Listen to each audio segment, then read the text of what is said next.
Welcome again, guys, to the channel. My name is Spencer Khatebe, and thank you very much again for joining me as we discuss personal growth, personal branding.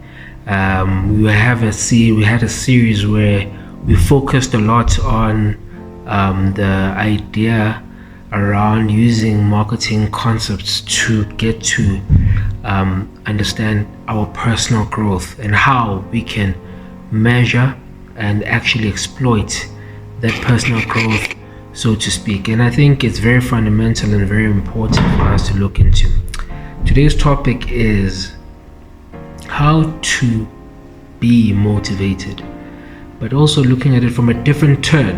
And that turn is how to be motivated and that opposites attract. Now, immediately when you say opposite attract, people start thinking about the idea of relationships. Now, we're not there today. But when I speak about your relationships against certain things and what that does to how you respond to it. So the word opposite, which I checked and looked up in terms of the etymology of the word, being opponere and oppositas, which is a Latin word which means originally something set against. So when something is on the opposite end, it's something that is set against you or something that's set against whatever it is. And that is why when we talk about how the different ends and how do those match and how do those come together is what we'll be discussing today. And just a quick story. When I was in primary school, I was in grade 6 and 7, we had a science teacher whose name is Mrs. Shirley. Now, Mrs. Shirley not only taught us practically, but also taught us as well theoretically. And the theoretical meeting the practical was in this way.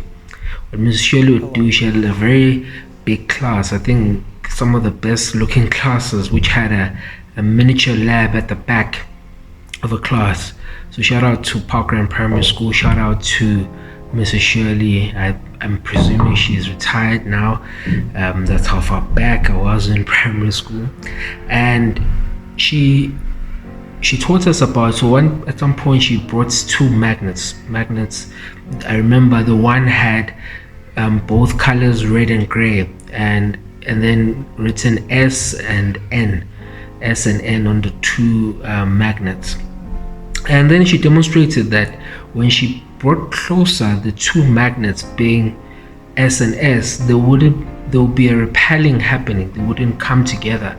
But the moment she brought N and S, which is North Pole and South Pole, then they'll connect together. And I think these lessons, they don't leave your mind. Clearly they were valuable at the time and so practical that even years later I'm able to reminisce and think about. But the lesson behind that is that opposite ends attract. And having understood what opposite is, something that's set against in the original term or in the original word, is that when you look at something that's totally against, and I'm just going to use two examples of sports that one I'm fond of, one I'm growing a liking to it, which I hope I can start doing, as I'm seeing it's a big trend now, but has been but we'll get to that. So the first sport is soccer or football that I really like, and the sport is simple. How do you get the ball or the sphere across the other end of the field into the opposition's net, behind the net? That is simply the sport. But because it can't be that simple, within the sport there's tactical things being put, strategies in place, players and number of players, rules, governance, and even now there's VAR, if you may. All those making the game beautiful, at the same time also having a way to create a level playing field for both ends to play. But now, if I have prepared from my side or of the team and I go against an opposition team, an opposing team, I have to understand what they do, how they go about, what their strategies are, and then I will find a way to be able to construct a strategy to help me and my team to actually get the ball in the net, my own goal, so to speak. So the thing about that is that the other team, the opposing side, is also preparing something for you. And only when you realize that if you find two teams that are of the same style, the same aggression, same football, same strength on and off field, you realize that sometimes a game can be a draw, which is where it lands because it's two of the same size. It's nothing opposing or something attracting. But the moment a team is stronger than the other, or show a bit of strength, then you see them succeeding. And that's what I am just trying to coin, that opposites attract. It is the same with life, that just because things come through your way and be an adversity, it doesn't mean that they are totally against you to find an opportunity to become stronger, to develop and become more resilient in how you approach your life. Just because you have challenges, just because you find obstacles in your life, a bad day, a bad week, a bad month, bad years, it is not to say that sit back, wallow and take in the blows simply because they are just coming your way. But it always poses an opportunity for you to place yourself in a position of growth. And that's what is critical and important about this, that you must always place yourself in the position of growth. Sorry about that. Now, that is the same with golf. With golf, there are 18 holes, different golf courses, different curves, different obstacles, a good landscape, all just different. And some golfers choose specific golf courses, or because there's something about it that brings about their game or their handicap to become better, or whatever the reason might be. But within the sport, in the 18 holes, they are not all linear. The different curves, the different turfs, and the different environments actually oppose against you playing a game that you would, maybe if it was linear, would be perfect. But that opposition, people are attracted to because it enhances their game. It enhances their approach to look at life that way. That is the most critical thing, that don't take on something or a challenge that doesn't enhance your game. Everything about us that we experience opposite end should be something that enhances our ability to look at life in a better way and to be able to go against at whatever odds, whatever that is opposing us, so to speak. And so we can't be comfortable with the lack of opposition. We can't be okay, or yes, sometimes we don't wish upon the oppositing things that come our way. Some are sad, some take us back, some make us lose some things that are precious. It's difficult, it's tough. And I'm not speaking from a point where I haven't experienced opposing things in my own life. I'm pretty sure I'm going through them right now.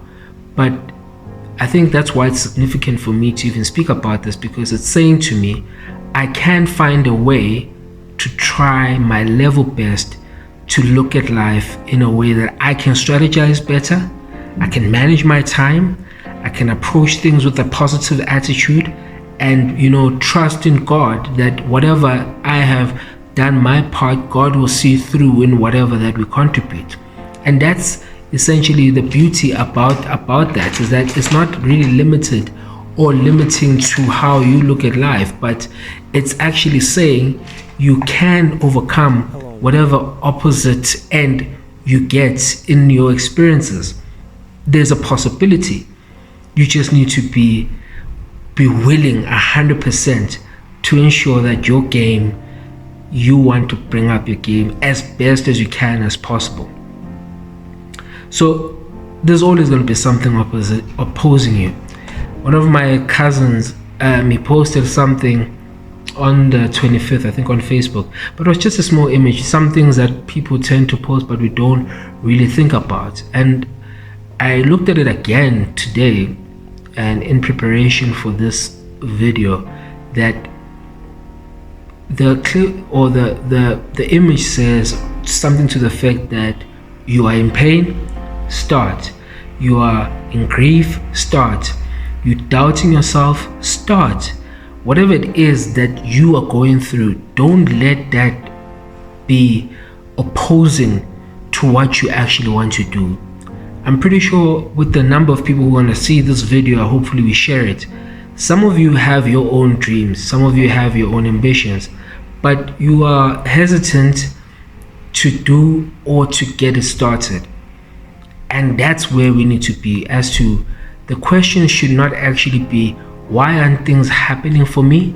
But look at it from the end of, what am I doing to try and maximize on the things that I want to do? This week I had a thought which was weird in and of itself. I was like, what are the things that I could do to my best that don't need money? It's such a weird thing to think about. But I was challenging myself that because we live in a day and age where everything else can be acquired, you can pay for everything, whether it's you're getting apps, whatever it is, from the smallest thing you pay for. But what is it that I could do personally that could actually not require money? And I think it's those decisions that challenge me. I could read. It doesn't need money.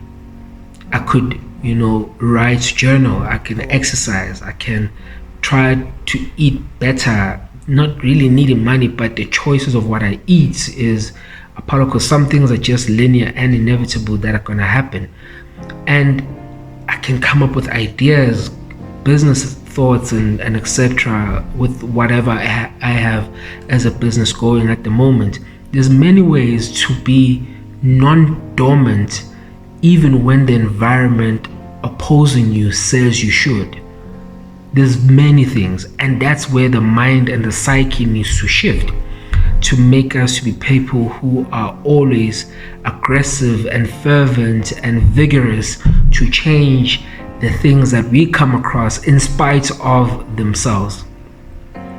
So I just came up with 5 points, and I think it's something that I like doing now in my talks, to be practical as to what you can do in light of you as you attract the opposite end, and how you go about it and how you actually handle that. Is that sometimes when oppositions come, it's not really the opposition that's the problem. Maybe it's you. So number one, face the enemy that is within you first. Before you start looking outside as to why things are not going well, start to look inwardly and intrinsically as to, what am I not doing right? What is it that I am doing okay? That's the first part of departure. And take the shots of criticism and use them constructively. So sometimes we are criticized, and they say there's good criticism, there's bad criticism, and some people just say, what, it's just criticism, or people just downplaying you. But the point is, take it well, constructively. How can you take what people are saying to you in a way that can be brought up? A lot of my people view my style like, get a mic, dude. Like, sometimes want quality sound and align it to your brand and etc.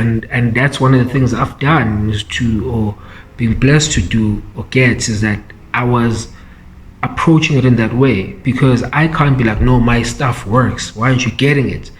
You should be the one that's listening properly. It's weird, but take criticism constructively and help you to get ahead. Number 3, see an opposition as something as something that will bring about your significance. If something is against you, and you go and you also oppose it and ask the questions of you being better at it, it could be something very much significant. It can lead you to growth. It can lead you to a significant growth and development. So any challenge you experience in life is not there to destroy you. It's there for you to become better at it in some way or another. And I know it's tough, but let's try to look at the other end and see what we can get or derive. The other point is pray. Pray for what you want to get. If there's something opposing you, you need, a map to navigate. Pray about it. Pray about it to your God, to your Savior, Lord Jesus Christ, and be able to be aligned to what it is that you need to be. And stay true to the course. Lastly, staying true to the course means that I've started, I'm not giving up. Somehow I'm tired, I don't know how I'm gonna do it. I want to get by, but I just don't know how. But stay in the course. Have a positive outlook and a positive mind to how you can get something done. But get it done and never ever give up on it. Some things when we start are not easy to accomplish, but the more we give ourselves a moment of desiring to become the best, I can promise you that does happen. So with that said, friends, opposites do attract. Yeah. When you see opposition against you, it's attracted to you because somehow you can handle it. And the saying says, no elephant finds its trunk too heavy, because that heavy trunk is very much suitable for the elephant. Whatever heavy trunk you have, it's for you.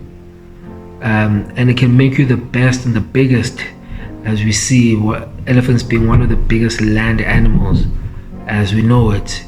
That strength, that resilience, that's all you. So believe in it, trust in what you're doing, and yes, man, be attracted to your opposites and do your best to ensure that you maximize on everything. Thank you so much. All love to you guys. Like and subscribe. And yeah, till the next one. Cheers. Bye.